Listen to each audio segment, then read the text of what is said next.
laughed Mrs. Y. "You're a family man. You shouldn't talk like that." "If I'm a family man, where's my family?"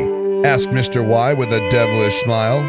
"Would you like to work on some lowercase letters?" Mrs. Y queried.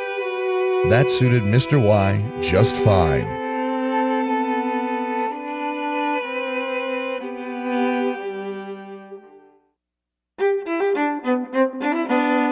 Mr. X's party was a success, thanks in large part to the attendance of Mr. E. Mr. E had charm and wit. He also had a drug problem. His addiction rendered him silent in most of the words he worked on. Mr. E brought a selection of strange spices from the Orient for all to sample. The mood was jovial. The spices had a strange effect on Mr. X's bowels, and he retired briefly to the bathroom. This gave the cocky and successful Mr. S an opportunity to move in on the lovely Miss R. His judgment took flight, and he began his perverted talk. Miss R would have none of it. Like royalty, she took her leave. When Mr. X realized Miss R had retired, he was beside himself. He promised to bring her back within 5 minutes, no more. If he was even a second late, he would buy the whole room a round of Mr. E's exotic spices.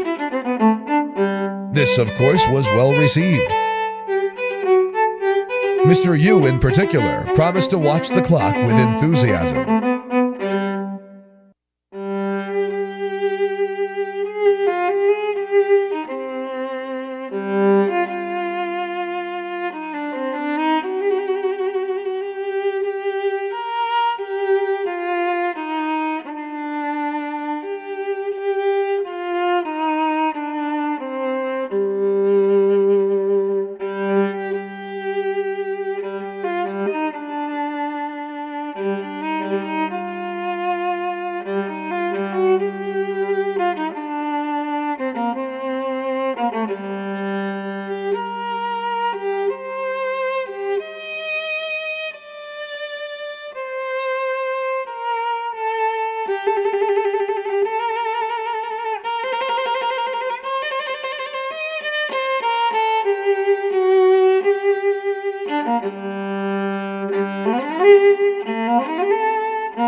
For a fleeting moment, Mr. X was not sure his deception had worked.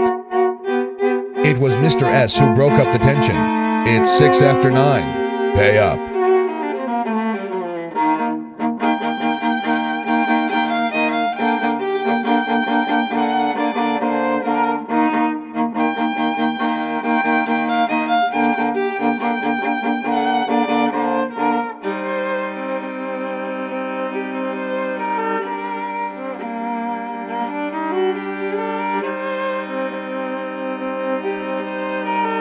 Mrs. Y had just shot Mr. Y at their house.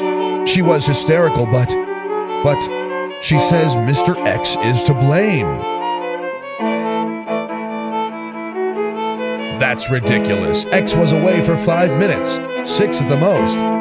Everybody saw that. 6 minutes at the most. It seemed not a letter at the party could believe Miss R's wild accusations. Clever letter, Mr. X. Clever letter.